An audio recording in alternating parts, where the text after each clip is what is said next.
Okay.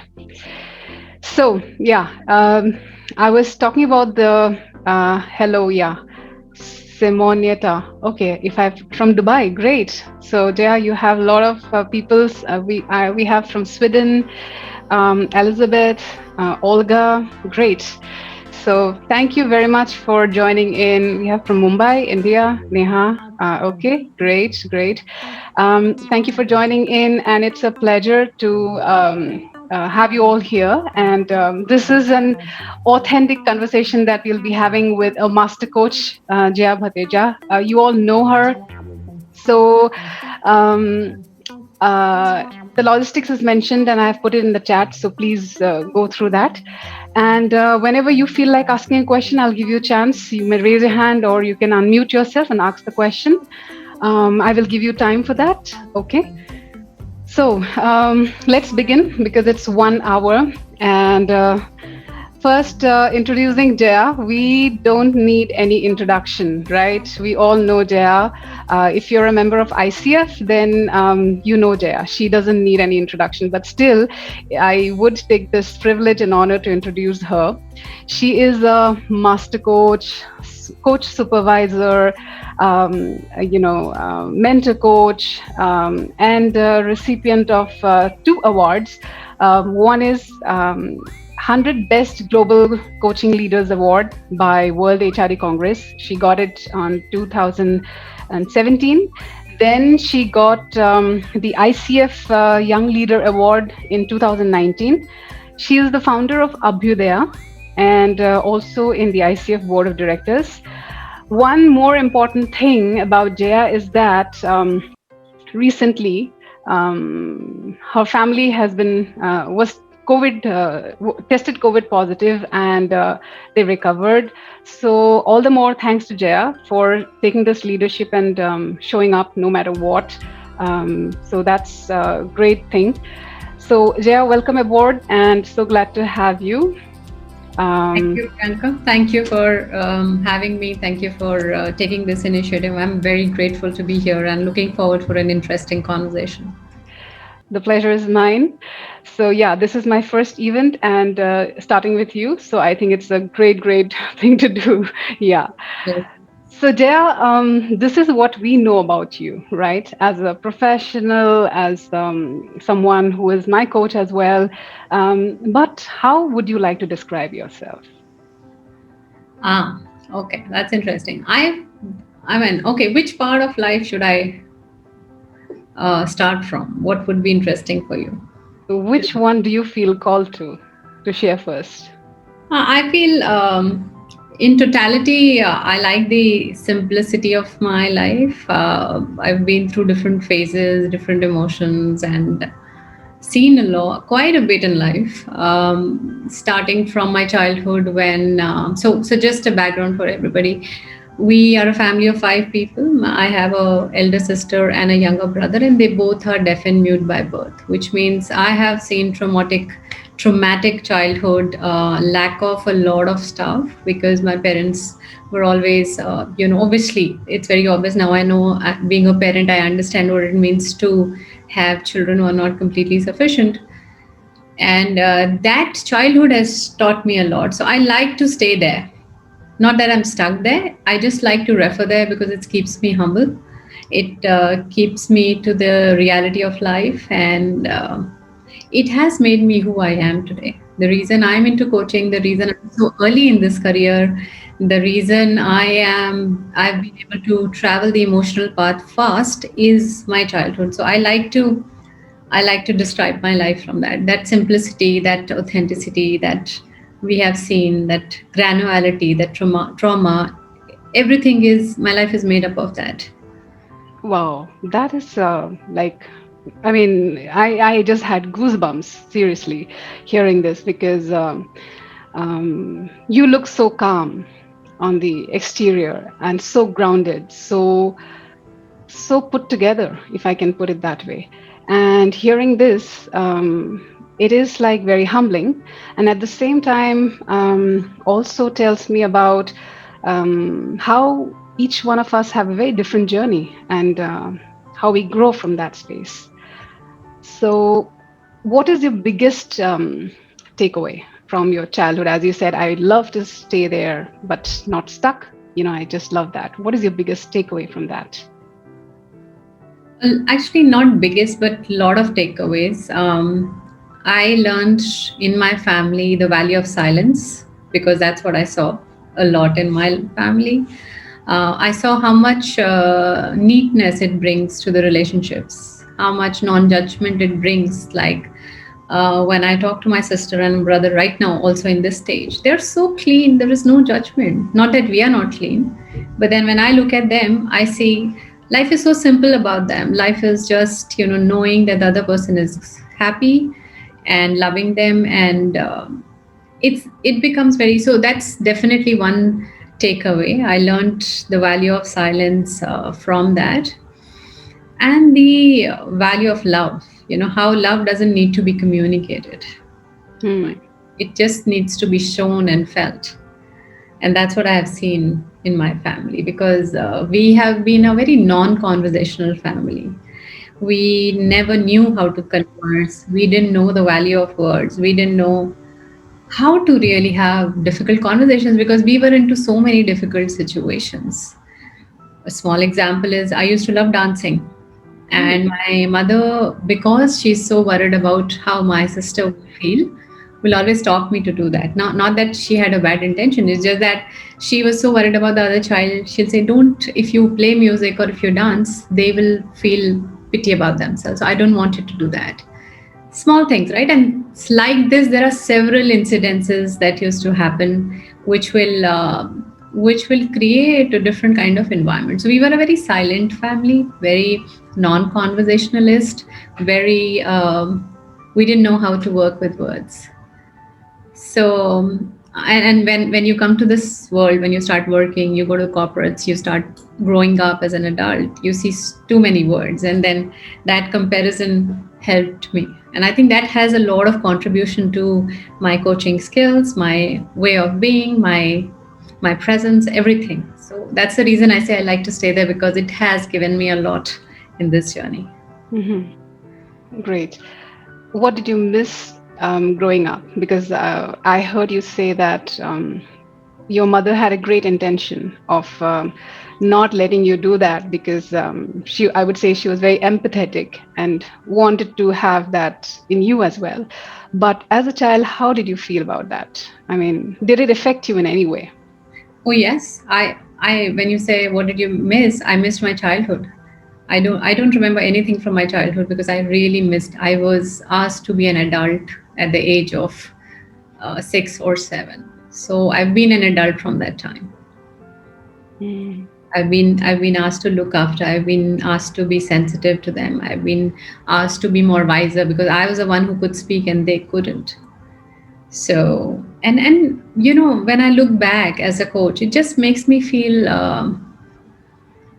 that there's no mistake from anybody. It's just the situation. It's like we call it systemic, right? It was a systemic thing that you have to manage the family, and parents are considerate about what they need to do and what. So I miss my childhood. I've not seen my childhood. Okay. Do you pursue dancing now? No, I think I like one of us now as coaches, we become paralyzed what we do not practice, right? So no, not really. I don't practice, but yeah, I enjoy music and I heal myself through that. Oh, wow. Okay. Heal yourself through music. Okay. That brings me to another question. What is your favorite song? Yeah, if you can tell us. No particular favorite song actually, because I have a favorite singer. If some of Mhm. you know about Jagjit Singh, Oh. I've been a die-hard fan. I've spent a lot of time listening to him because the lyrics of his music and the tonality and the whole atmosphere used to resonate a lot with me when I was growing up. So it will exactly say the things that I'm going through, and it just kind of became a friendship with that singer without knowing Mhm. him, without meeting him, and that heals. So that association is still there, like when you like a fragrance and you revisit that fragrance after a long time, there is something happens in our body, right? There is a sensation, and there is nostalgia, you visit few memories. So it's exactly like that. So his songs, his ghazals are just like a friendship, a very deep friendship. So I listen to that, whether good mood, bad mood. I need to heal. I need to become better. I'm feeling good. That's the music I go back to. Great, great. So, if you have to capture the essence of your life in few words, what would that be? Gratitude. I'm very grateful for where I am. I'm very grateful for what I saw. I'm grateful for the pains I went through. I'm grateful for the hard times. I'm grateful for all the blessings, all the love. I missed seeing that when I was growing up because I was in a complaining mode. But the moment I could start seeing how it has contributed in me becoming who I am today, I just like to practice gratitude. I've been practicing it as a practice religiously from last 10 to 11 years since the time I've got into coaching. And that gives me a lot of stillness. It gives me a lot of wisdom. It gives me a lot of so the only thing, the essence of life for me is let's be grateful for whatever we have. A common example that I give in my trainings is, what you don't have is like a sea, and what you have is like a bucket. Can you appreciate what you have? Because there is a long list of things that you don't have, but let's appreciate what you have. Mhm. What are you seeking in life? Now, nothing. I'm just living. I live by day. I live by moments, and I'm not seeking anything. And not that I'm arrived, but I'm very satisfied wherever I am. And I live by the day. I live by whatever I can do each day for others, for myself, to stay happy, to stay. I have aspirations, but it doesn't mean I'm trying to seek something. But seeking means really seeking. I'm Mhm. not seeking anything. I'm at a very good place and very grateful for whatever I have. And it doesn't mean that I have everything. That also it does also doesn't mean like that. But I'm not seeking anything. Mhm. Okay. What is that one skill which got you where you are today? You're very successful as a coach, and you're a great human being. I know that. But what is that one skill which got you to this level as a master coach, coach supervisor? I think two things has played a very big role. Number one is when you, because I came from a very humble background, I had appreciation for a lot of things in life, a lot of people. Mhm. And that simplicity has folded me in the sense that, how do I explain? You know, Understanding that how worse things can be, and just treating everything with a lot of gratefulness and staying very simple, not losing your wisdom. And when I was growing up, I have a very strong observational skills from I think it's a gift. So from childhood, I've been very keen to observe people around on TV, on people visiting us, and somehow when I was at the age of around 12 or 13, I used to pray and tell God that, hey, God, whenever you make me successful, make sure that I'm not, the success doesn't get into my head. I don't know why I used to say that.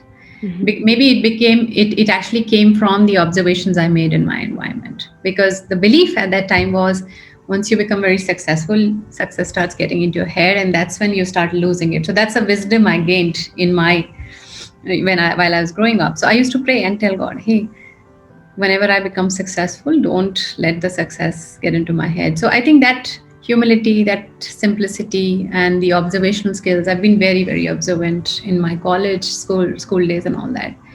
Maybe because I was building my aspirations at that time. I'm fully aware about that, because I'll constantly look at, okay, who do I want to be? And that's how our journeys are, right? We keep looking at, who do I want to be? How do I want to be? How do I want to look? How do I want to be? How do I want to, obviously those thoughts change when you start getting into your coaching journey. But yeah, those observations have created some wisdom, and I was selecting what I want to be, what I don't want to be. So let me just summarize. So observational skills and the humility to stay out of any kind of anything that can get into your head. Hmm. Okay, great. Um, do you hold back Hold back in what sense? your emotions? Of course, everybody does. Do you? Of course, of course, at times with few people. What is that emotion which you find very hard to express? Hmm, tough question and a good coaching question too. Uh, let me see. I think because of so much happened in life, over the time, what has happened is my ability to show love to some people has gone down. Like, I'm working on it. I'm trying to see, but yeah, I think that's what I hold back. So while I'll care for them and I love them, there is something which comes in my way, and I'm being very very honest here about that. Yeah, I'm just loving the conversation because you are being very honest and just living up to that topic, an authentic conversation. So thank you for that. Let me see if we have any questions. Oh, we have people joining from Ukraine, Malaysia. Great. Wow. So do you have any question you would like to ask Jaya at this point? If any one of you have it, then please unmute yourself. We'll come live on video and please ask her.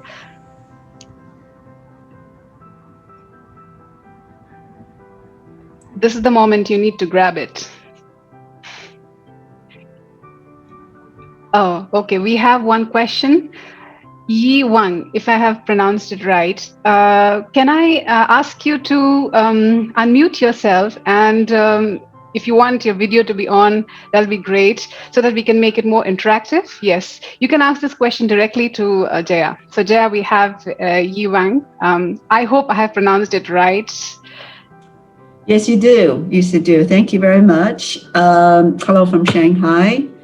It's a simple question. I think a lot of us have that moment when we decided coaching is your passion, is your pursuit. I'm just curious about your journey. How did it all start? Sure, thank you for asking. So why the thing is that when I started my career, I had the impression that if you work for a great brand, you're successful. That was the definition of success. So then I tried hard, got into a brand, worked with several very good brands, and over the time realized that's not what I wanted. And I've been a learner, so I used to attend a lot of trainings. I remember one thing which came out in most of the conversation, the trainers will come and say, work on your strengths. And I started that journey of discovering what are my strengths, and I'll do all kind of assessments to figure out. So I'm somebody who like to figure out on my own. I'm not very good at asking for help, so I've like keep searching what are my strengths, and I started making list of things. So this is when I was working. So I started making list of things I'm good at. I did several roles. I think I've been into 7 careers so far. And I started looking for the patterns and say, hey, what am I really good at? What is me? And then I realized that whatever roles I'm doing are very transactional in nature. And in my job in Accenture, I was working with the BPO employees, and our targets were so let's say I was assigned a 500 member deal, and retention is the main target in any BPO, right? So my work was to talk to those 500 people in a quarter. Like you have to talk to everybody one to one. And when I used to do that, when I started analyzing my job and said, hey, this is the piece when I really feel energized. So then my interpretation at that time was, it's like a journey I'm telling you. Then my interpretation was, if I talk to people, I interact, it energizes me. So maybe, because I didn't know about coaching at that time, so I interpreted that maybe I'll train. And when I'll train, that's what will give me energy. I started training in my organization. And then I realized, hey, whatever I'm telling them, next day they come, they don't even remember what I said. And it is not even important to them. So why the hell am I here? I asked myself. And then that discovery is saying I started refining, articulating everything and say, hey, I need something more transformational. So what was very clear to me at that point in was I need to do something that touches life, that touches heart, that changes emotion, that make people's life different. And that time one of my manager was doing a coaching course, and I told her, I said, I'm very restless. I am trying to look for something that can satisfy me. I'm not enjoying what I'm doing. And she said, hey, I'm doing a coaching course. You may want to try. I don't know whether it's made for you or you're made for it, but we're giving it a try. So I gave it a try. That's when I think for 6 months or 8 months, it was like a trial. After that, I started developing love for coaching. It was almost like a courtship. And then in 2015, I actually married coaching by leaving my job. This is my. I realized that this is me. I realized that this is I'm made for it, or it's made for me, kind of relationship. Does that answer your question? Thank you. Thank you. Thank you for asking this question. Anybody else would like to ask? May I? Yes, This is who Sunanda. is it? Yeah, This is sure. Please Sunanda, unmute yourself, and I will put you in the spotlight. Okay, I am unmuted. Can you hear me? Yes, Sananda. Yeah. Okay. Yes. Hi, Jaya. Good to see you, and good to see you smiling, given what you've been through these past few weeks, especially. So, Jaya, first of all, I'm grateful to you for sharing your journey. And my question to you is that you said that you grew up in a non-conversational household, right? Where words were seldom used. How difficult or easy was it for you to get into coaching conversations? Because coaching is also a lot about conversation.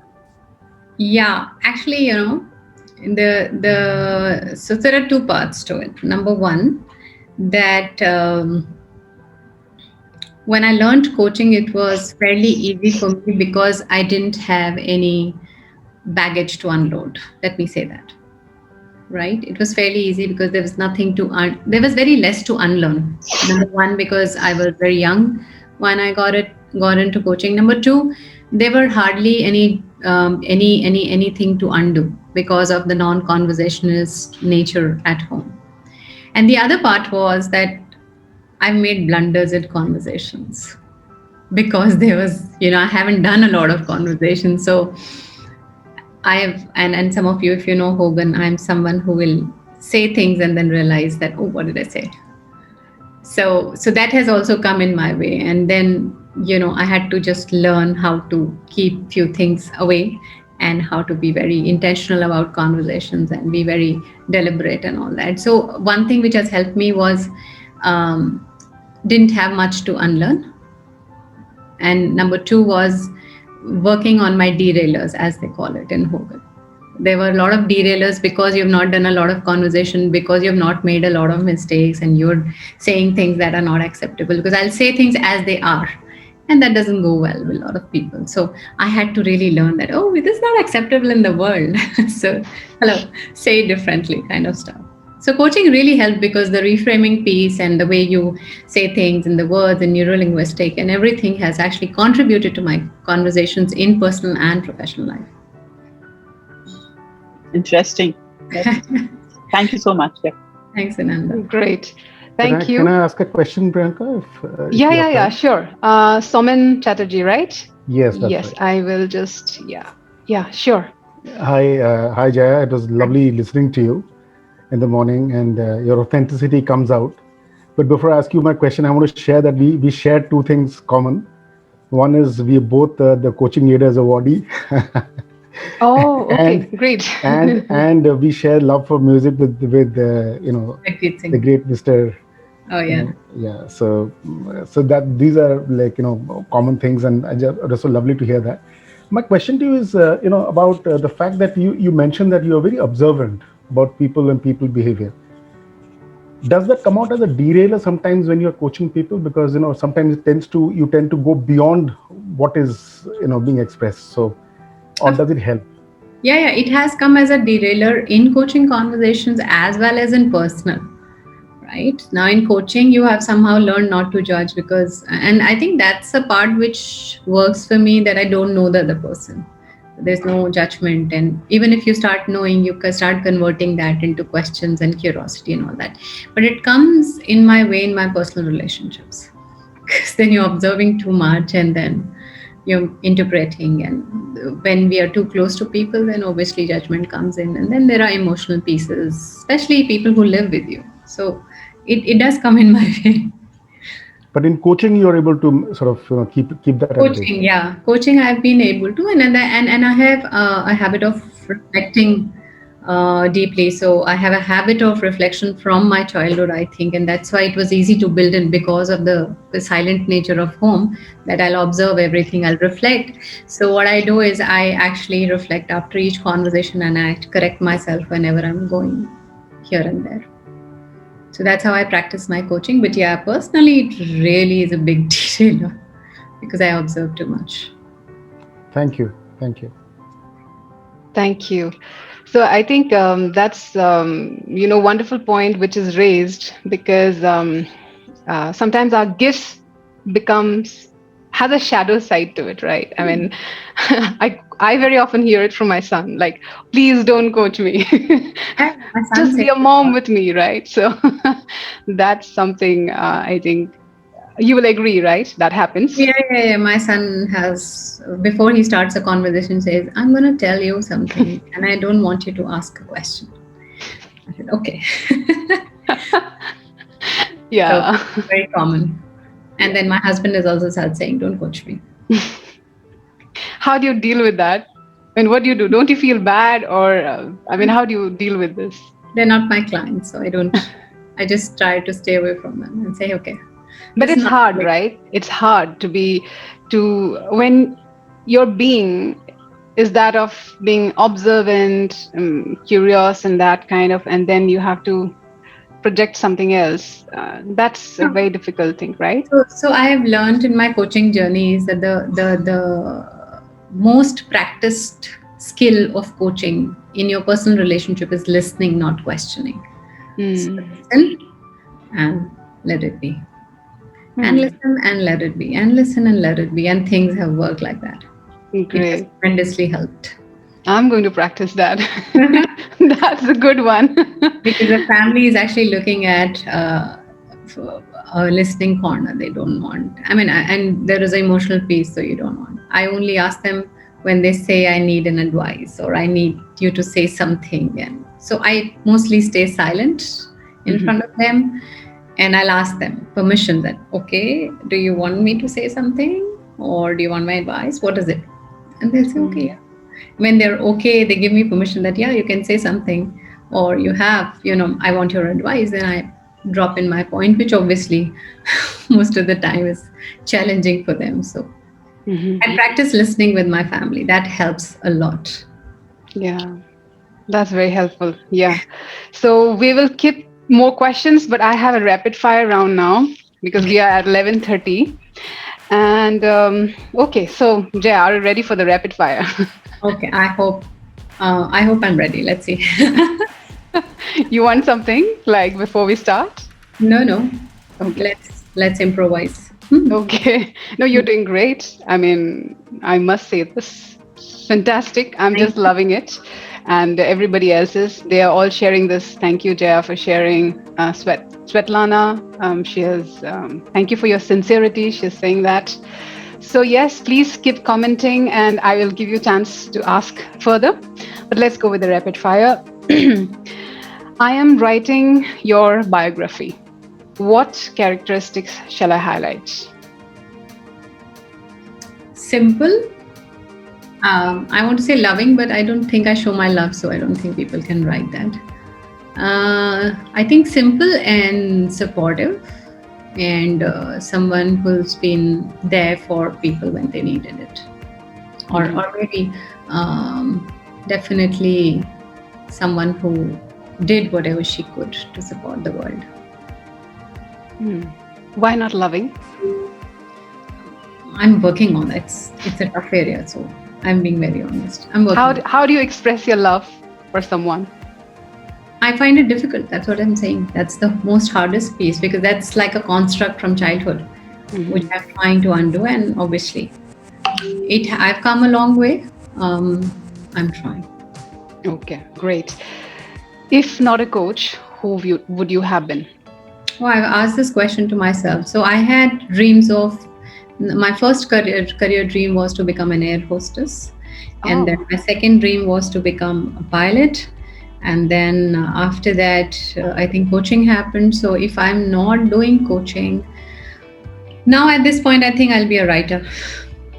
hmm, It's a dream that I haven't nurtured yet.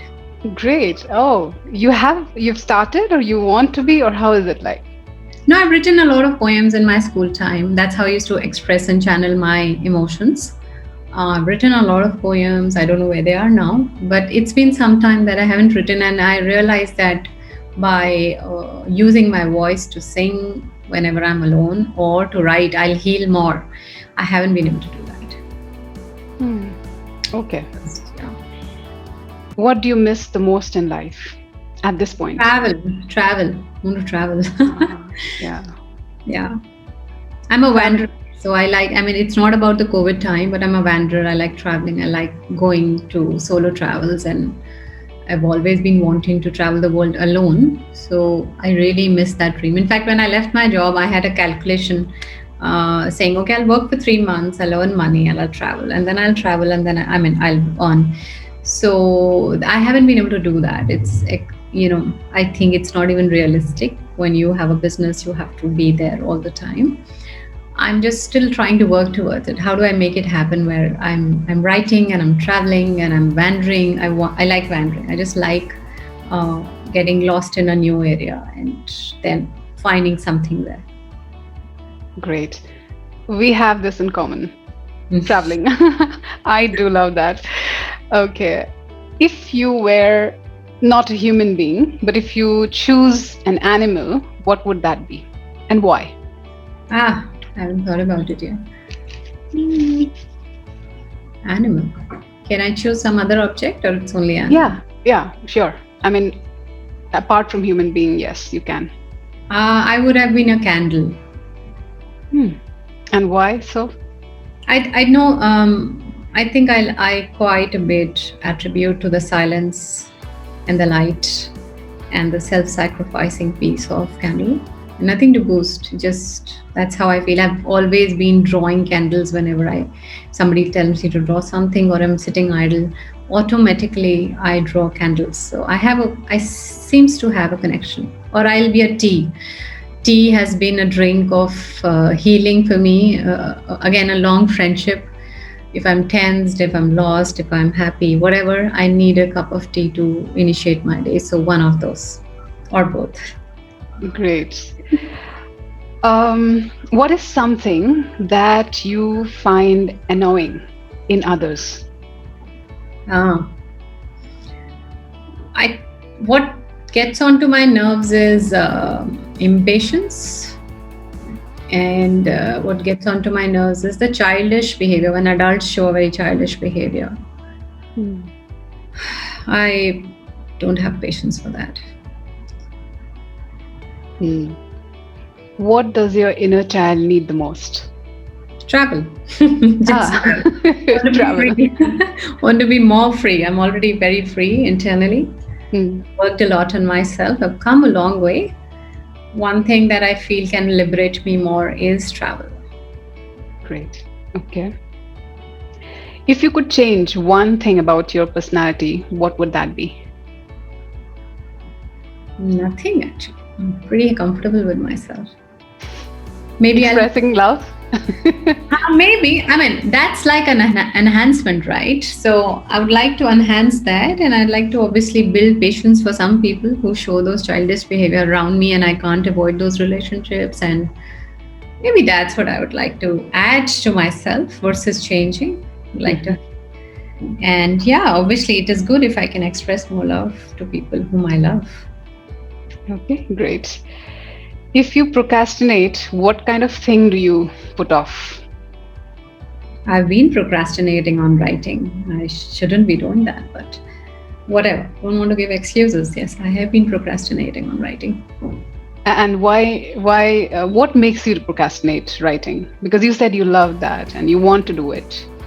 Yeah, I think the thought that what will you write, and I think that's a dilemma a lot of authors feel. I'm not an author, but people who want to start writing, the main dilemma is about what to write, and you know, you start building the content in your mind, which is the second thing you should start writing, and things flow in. And it has happened whenever I've written any article or blog or anything, things have flown. It's just that the moment to sit down and start writing, that moment is hard to find, maybe because of the lifestyle, the busyness and everything. But then just holding yourself and say, come sit, start writing, that doesn't happen.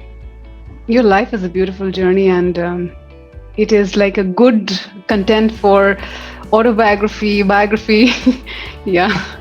I don't know. I at times feel I should write about my life, but then I also at the same time contradict myself, saying, hey, what's big deal? Everybody goes through challenges and it's okay. So I kind of downplay that also. I'm aware about that. Okay. So you got to fill the blank. I find hard to admit dash about myself. I find it hard to. I think I find it hard to accept that I'm judgmental. At times, I get those statements from people who live with me. I find it difficult to accept that. Okay. My biggest struggle is dash. Showing love. Okay. My biggest fear is Fear. I think my biggest fear is that I can't travel alone in the world. And I want to conquer that. That's also a reason why I want to do it, because after my marriage, I've been in a very, very protective environment and surrounded by people who love me. So, I think that has set in. Eventually, it wasn't there. I've been very independent. I am independent in a lot of ways, but traveling alone is something that culturally not very accepted in our family. So that kind of has started creeping in, and I don't want to live with that fear. Honestly, I want to work on that. And I think being a woman doesn't make it easy in the world, especially what we see in India. And I'm not generalizing anything, but that's what we see in India.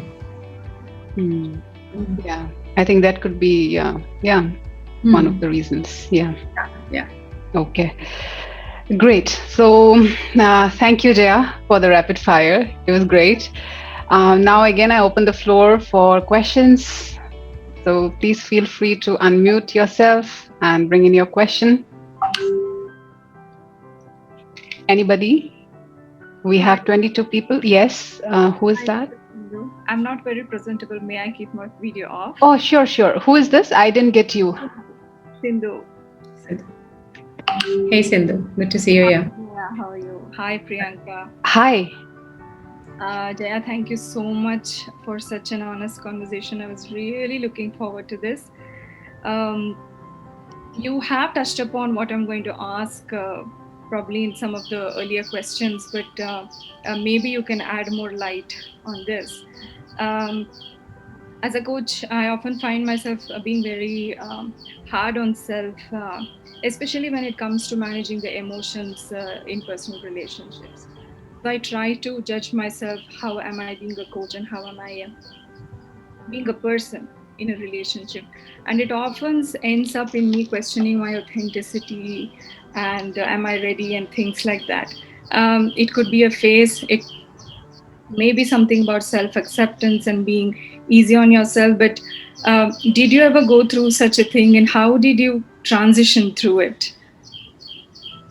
Interesting. So yes, Sindhu, that is what life brings in, and that's the reason why it's difficult to coach people you love or who are close to you, because they kind of, there is so much of this thing. But one of the wisdom that I've gained over the time is when it is coming to people who are in your personal relationship, it is a systemic issue. It's not about me always. Because there are a lot of times being coaches, we think we need to be right, we need to be the one who's need to be wise. And I have heard statements like, hey, you're a coach, how can you get angry? You're a coach, how can you say that? You're a coach. And after going through that dilemma, I reflected and I said, hey, I am a coach, I'm not a god. And I'm a human and I have emotions, and that will interfere wherever I love people. So I have started separating the context and started understanding that, hey, the other person has a lot of stake in you and you have a lot of stake in other person when it comes to personal relationships. And things are quite messed up. Things are not messed up, it's like a cocktail. And really, we may not be able to use all our coaching wisdom there. So that's the reason why I practice listening more, because that's more safest thing to do in your personal relationships. No point judging yourself, because it's not about you only. And there is a lot that gets contributed systemically, whether it is family, husband, child. They have their own personalities and they feel completely open with you, so they can say what and they don't know your professional side, right? So I at times see that some of the people in my, obviously in the close circle, can't even appreciate what I've done professionally, and I don't have to expect them to understand that, right? So a lot of people in my family say, hey, this person needs counseling, can you talk to this person? And I'm like, I'm not a counselor, and I don't have to spend time explaining that, because my expectation that they should understand itself is not right. My expectation that people who live with me should know who I am as a coach and what I've gone through and what are my strengths is just not the right conversation. It's almost like when you meet a classmate from that you've studied in 5th standard and you've not met him or her after long. They'll still treat you, they'll still have those conversations. They'll not understand that you've moved in your journey, they'll not understand that you've gained wisdom or whatever, but the way they'll talk to you is like, hey, remember that crush, that girl used to like you, and you're still smiling on that, and then you're still having those conversations. So it's hard for people to understand your journeys till the time they have seen it internally. And how many times does that happen, that people who are close to us can see the internal journey, the leaps we are making in our mindset, the leaps we are making in our professional network. So that's how I'll put it. That's how I have settled with it. It was difficult. I've gone through it. It has put a lot of pressure. But then I started separating the context and say, let's not expect the personal circle to understand. Even friends, right? There are friends who have come and say, yeah, why are you talking to me like a coach? Talk to me like a friend. And that's very common because they don't see you like that. They don't expect you in that picture. So I had to start separating those roles and say, I'm not a coach here. I'm a mother here. I'm a wife here. I'm a daughter-in-law. Let's live our roles. And it has nothing to do with authenticity. I'll be an authentic coach in front of my client, but my relationships are made up of expectations. And for few relationships, we want to take care of them. Does that make sense, Sindhu? Definitely. Thank you so much, Jaya. You're welcome. Thank you. Elizabeth, she has suggested something, and also she has a question. So Elizabeth, can you come live? I mean, yes, can you just unmute and ask the question? Yes, thank you for sharing your thoughts about like life and coaching. I think it's very nice to hear. I have a question, and that who comes to you for coaching, and why do you think they choose you? Is that a coaching question to me, or is that? No. Who comes to you for coaching? Like people that they come to you because they have for a certain reason maybe. Yeah, so I work with two kind of people. One is leaders in the organizations to build authentic leadership, and then I work with coaches. So I support coaches become better. Yeah. And why do you think they choose you? Well, I think I've been able to realize my strength in teaching coaching and mentoring coaching. Yeah. And I've seen it works for people. I've seen that people have found value in my work. So that has given me the confidence to go ahead, and I run a coach training organization now. And same with leaders, when obviously everything starts with a trial. I tried and I saw that I could add value. and I could see the validation coming from the other side, and hence these two target audience most resonate with me. In fact, I'm not sure how many of you know, but when I left my job, I actually started coaching the youngsters, the teenagers, and my objective was to help them because I didn't get help at that age. However, I realized over the time that it is, if you're talking to teenager, you can't not talk to the parents, and I did not resonate with that audience. So I pulled back and said, I'm not going to work with this target audience. And then I went back to corporates because that's where I spent a lot of time. The authentic journey helps them, gain the insights about themselves. And then working with coaches is something that I really, really enjoy. Does that make sense? Yeah, absolutely. Thank you. Thank And you. I just say, like, just go on a journey. Maybe you should start, go on a journey by yourself within India. I mean, there's so much to discover in India. Absolutely. I mean, I think I need to have coach for that. I need to get. You can come to me. I did that. I'm going to reach out to you. Elizabeth says that she did travel in India, right? Yeah, I did a long travel in India. So I think my bias is it's much harder for Indians to travel in India than to travel outside. That's my bias, and I'm calling it out as a bias. Yeah, maybe. Okay, thank you. Anybody else?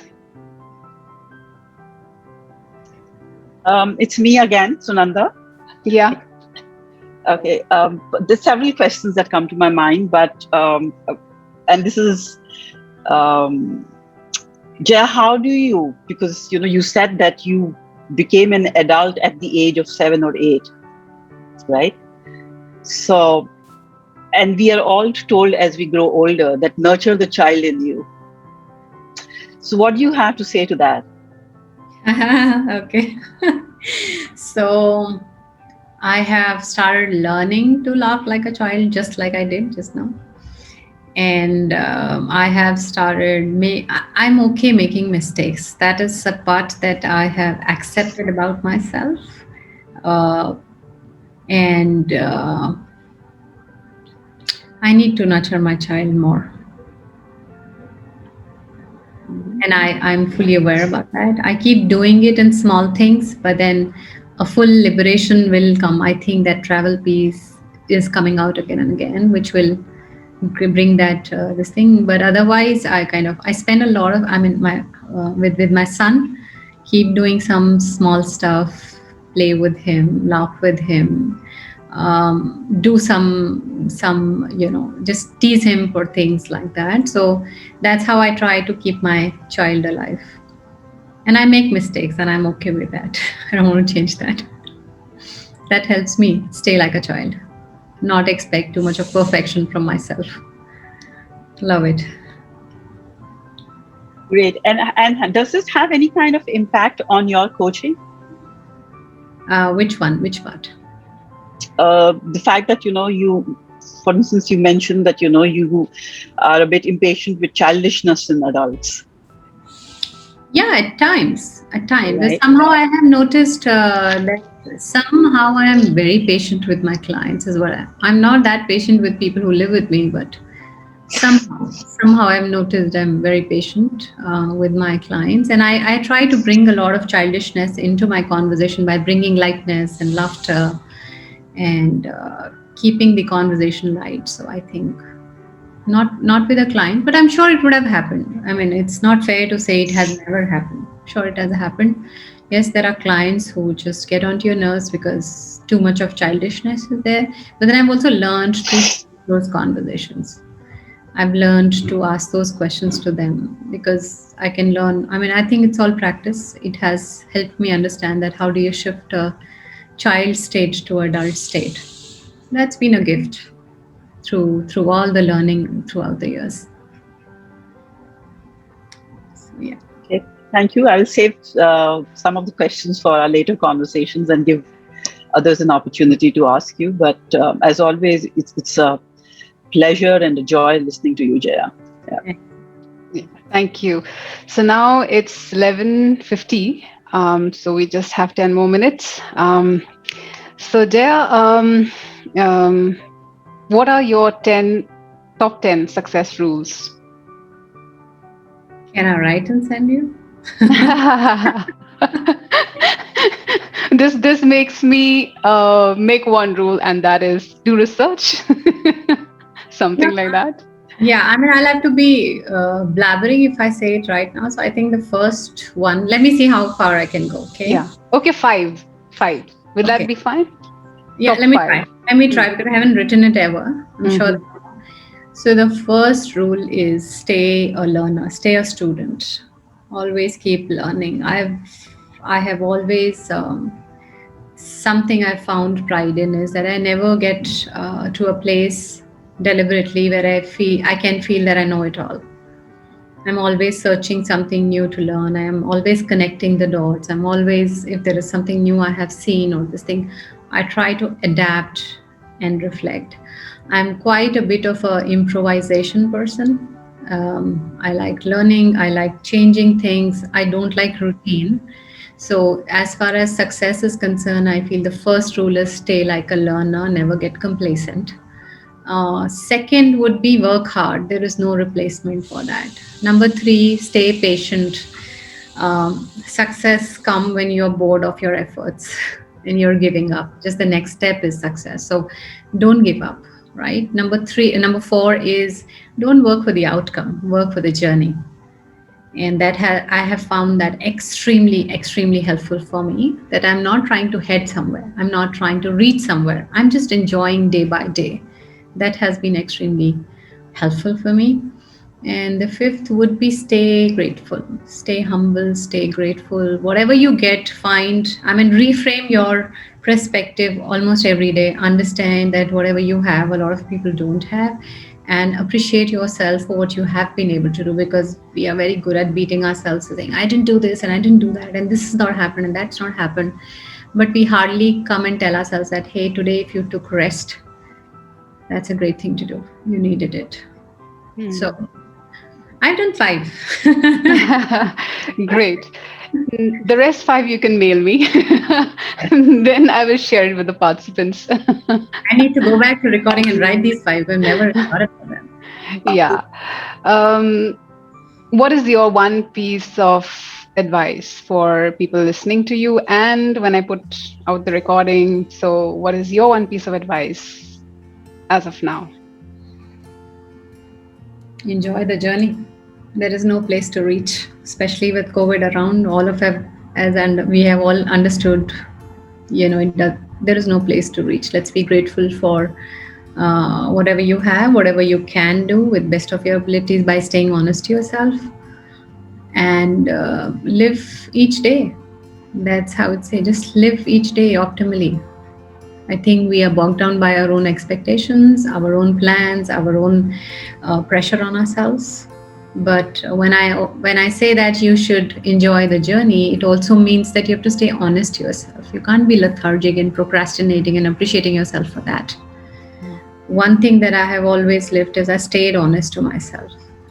Very, very important. When you stay honest to yourself and you're doing your best, then you need that appreciation from yourself. And if that doesn't happen, and if you're procrastinating, you're not working on your goals, you don't have goals, and then you're appreciating yourself, then it's sabotaging, right? So staying honest to yourself and enjoying the journey is the advice I'll give to everybody. Wonderful. So now I have something. 1 second. I'm just going to put on the gallery view so that we all are here. And we have 21 participants.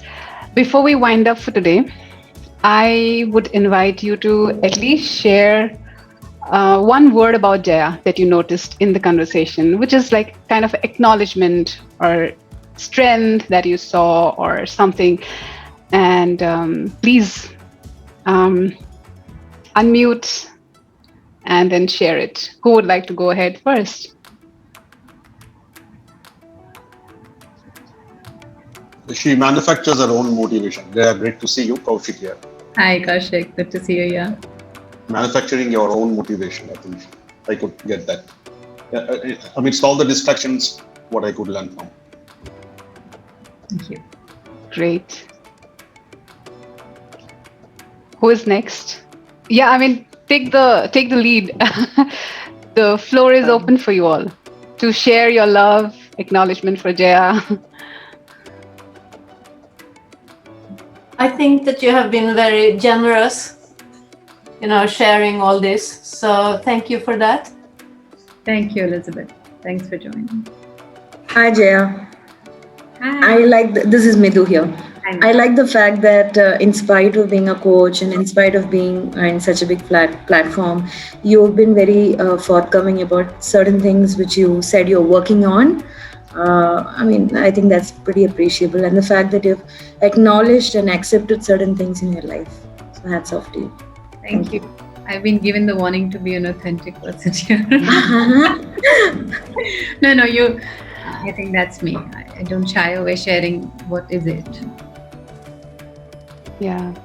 Yeah, this tells me about one fact that mirror can be used for validation or revelation. So, and as a coach, it's good to be a revelation than a validation, always, right? So, yeah, we have some more comments coming in from Olga. She says, "Thank you, Jay and Priyanka, for this sincere conversation. I got a lot of my insights and new ideas from this talk, and I appreciate it."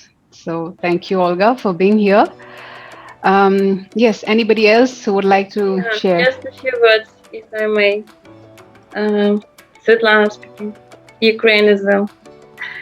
Jay, thank you very much for your extraordinary sincerity and your wisdom.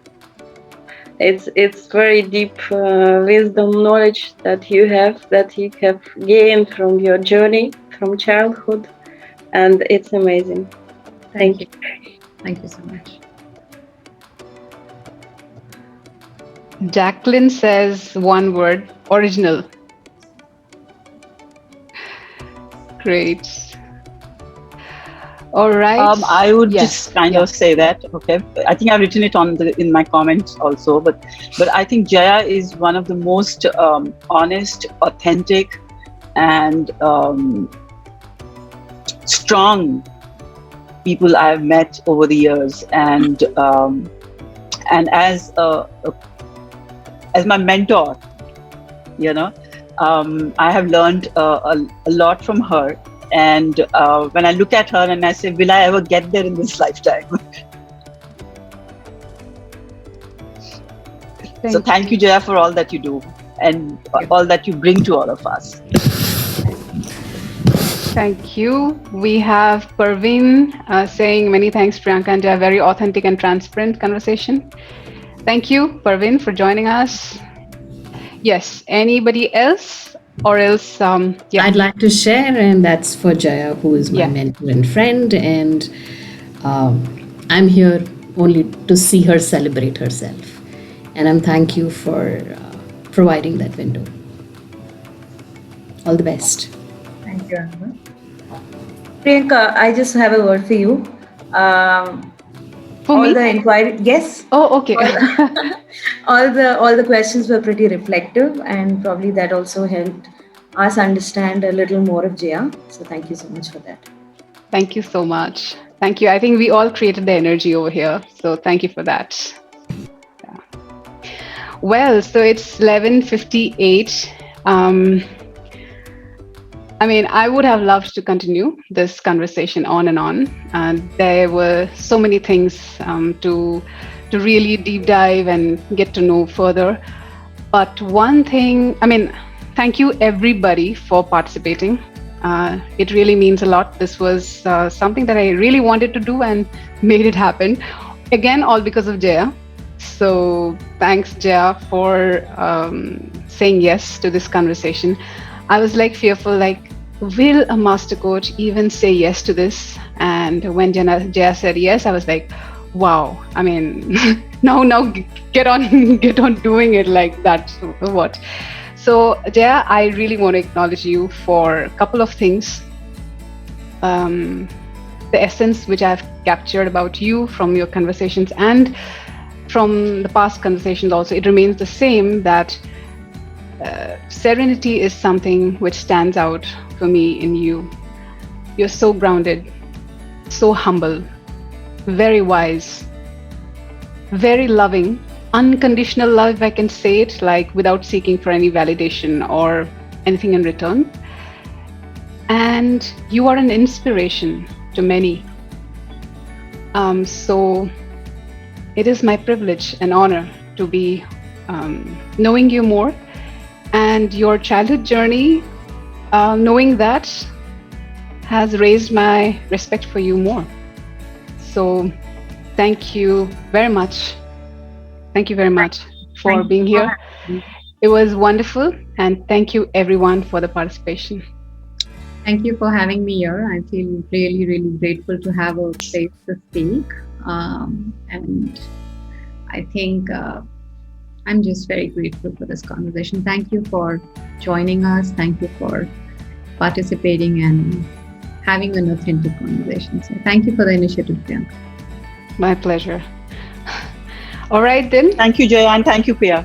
Thank you. Thank you. Bye-bye. Take care. Bye. Stay safe, all of you. Bye.